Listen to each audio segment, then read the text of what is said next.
Welcome back to the show.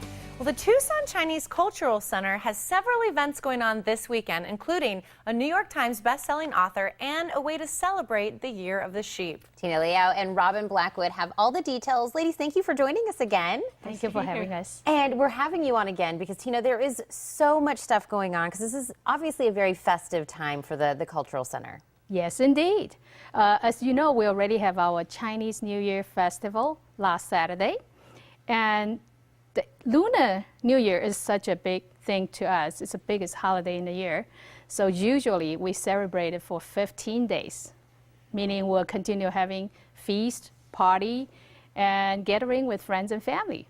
That sounds like a 15-day party to me. That sounds exactly what I want in my life. Now tell us about some of the events that you have coming up. Actually, the 2015 is also a very meaningful year to us. It will be the 10 years anniversary for the Tucson Chinese Cultural Center.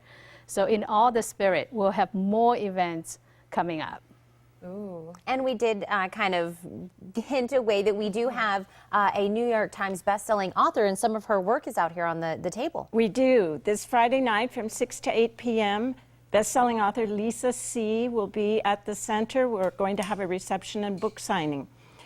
Lisa C. is a very special person. She's a Chinese-American author. Her family is part Caucasian and part Chinese.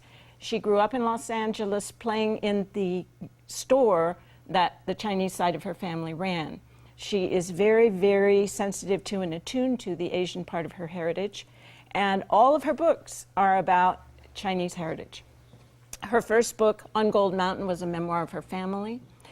Then she has, we have some of them up here, obviously. Snowflower and the Secret Fan is about Chinese women several hundred years ago, communicating in ways that allowed them to have relationships when they were in a very oppressive society. Then Shanghai Girls, which is about the time in Shanghai before the Japanese invaded, what life was like then, and how some of these women had to come to the United States and establish themselves as Chinese Americans, which is a very, very interesting transition. Dreams of Joy is about the daughter of one of those women going back to China to find her roots. We're very fortunate that Lisa will be promoting her latest book, China Dolls.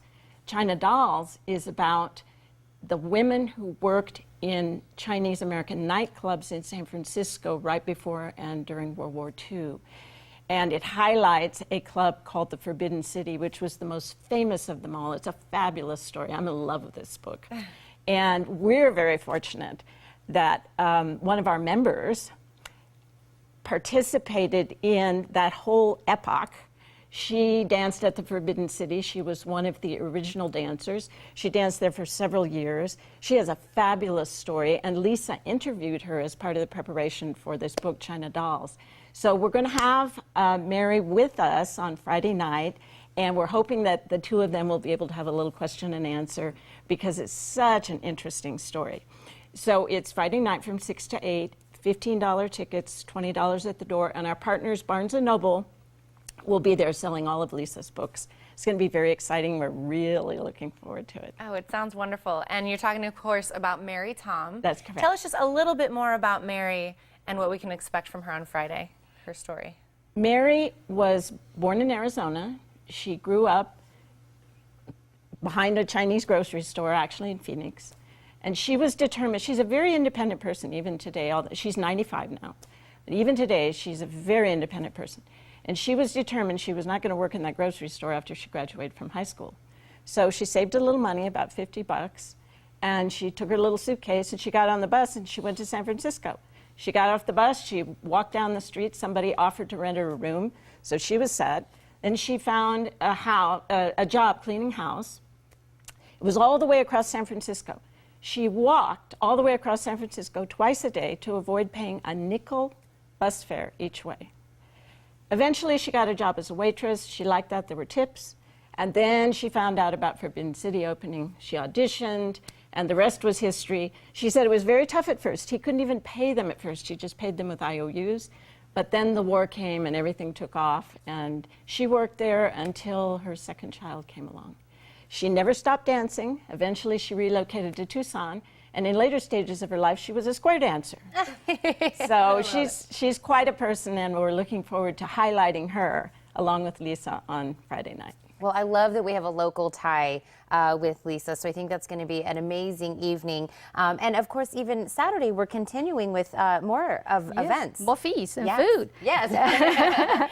This coming Saturday, we have another event and JW Marriott Starr Pass. It's the Year of the Sheep Dinner, or we say banquet. This is our annual fundraising event as well. So the ticket is $150 per seat. And other than very nice food, a dinner, and we also have all kinds of great silent auction items, entertainments, fireworks as well. And Lisa Caesar will join us for the dinner as well. Oh, ladies, it sounds like so much fun coming up this weekend and for that whole 15-day stretch. We thank you for coming on and telling us all about it. And you are invited to the book signing of Lisa C. on February 13th and the Year of the Sheep Dinner on February 14th. Tickets to the dinner, as we said, are $150 per person. To learn more about the events and for more information, you can call 292-6900 or log on to TucsonChinese.org.